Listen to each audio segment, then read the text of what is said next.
धृतराष्ट्र उवाच धर्मक्षेत्रे कुरुक्षेत्रे समवेतायुयुत्सवः मामकाः पांडवाश्चैव किमकुर्वत संजय।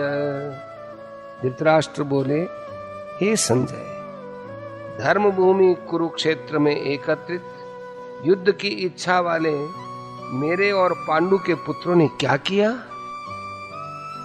प्रश्न, कुरुक्षेत्र किस स्थान का नाम है और उसे धर्म क्षेत्र क्यों कहा जाता है? उत्तर, महाभारत वन पर्व के 83वें अध्याय में और शल्य पर्व के 53वें अध्याय में कुरुक्षेत्र के महात्म्य का विशेष वर्णन मिलता है। वहां इसे सरस्वती नदी के दक्षिण भाग और दृशतवती नदी के उत्तर भाग के मध्य में बतलाया गया है। कहते हैं इसकी लंबाई चौड़ाई 5-5 योजन थी। यह स्थान अंबाला से दक्षिण और दिल्ली से उत्तर की ओर है। इस समय में भी कुरुक्षेत्र नामक स्थान वही है। इसका नाम समंत पंचक भी है। शतपथ ब्राह्मण आदि शास्त्रों में कहा गया है कि यहाँ अग्नि, इंद्र, ब्रह्मा आदि देवताओं ने तप किया था। राजा कुरु ने भी यहाँ बड़ी तपस्या की थी तथा यहाँ मरने वालों को उत्तम गति प्राप्त होती है। इसके अतिरिक्त और भी कई बातें हैं जिनके कारण उसे धर्म क्षेत्र या पुण्य क्षेत्र कहा जाता है। प्रश्न, धृतराष्ट्र ने मामका पद का प्रयोग किन के लिए किया है और पांडवा का किन के लिए, और उनके साथ समवेता और युयुत्सव विशेषण लगाकर जो किम अकुर्वत कहा है, इसका क्या तात्पर्य है?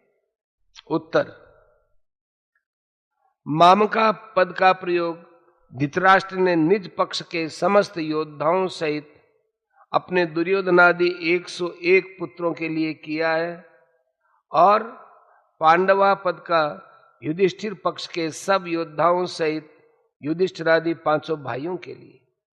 समवेता और युयुत्सव ये विशेषण देकर और किम अकुर्वत कहकर धृतराष्ट्र ने गत 10 दिनों के भीषण युद्ध का सारा विवरण जानना चाहा है कि युद्ध के लिए एकत्रित इन सब लोगों ने युद्ध का प्रारंभ कैसे किया, कौन किससे कैसे भिड़े और किसके द्वारा कौन किस प्रकार और कब मारे गए इत्यादि।